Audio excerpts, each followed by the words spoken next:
Have you ever wondered the role of the right arm in the swing? Is the golf swing a left arm or a right arm swing? Well, it's both.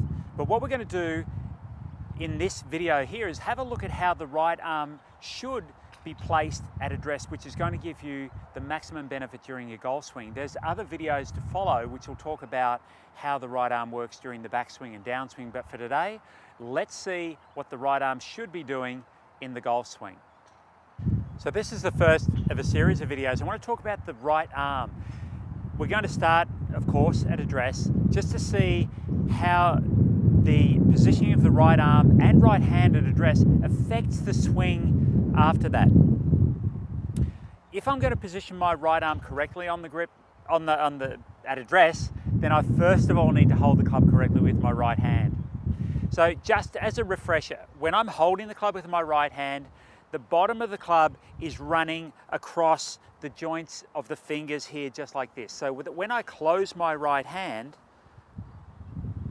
my right thumb is sitting slightly left of center, and also the line formed between my right thumb and forefinger here is pointed to about my right shoulder.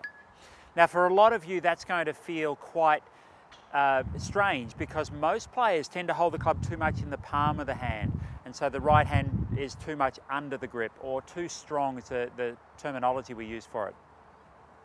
The other thing about positioning my right hand that way is that my right wrist now is not sort of more horizontal, which is how a lot of players hold it. It's actually close to being vertical, and what that's going to do is going to allow my right wrist to work correctly, and it's going to allow my right arm to fold correctly.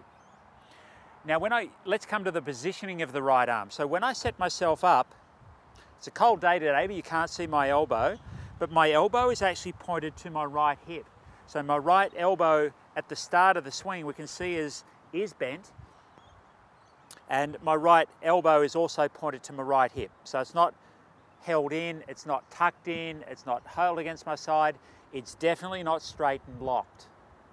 The other thing, looking from the down the line the view, is if I put a club across my forearms, then when I set myself up, that club should be parallel to my target line. So same as my feet, knees, hips, and shoulders. So setting your right arm correctly at address is critical for the start of the swing. And we're going to talk about more of that in subsequent videos.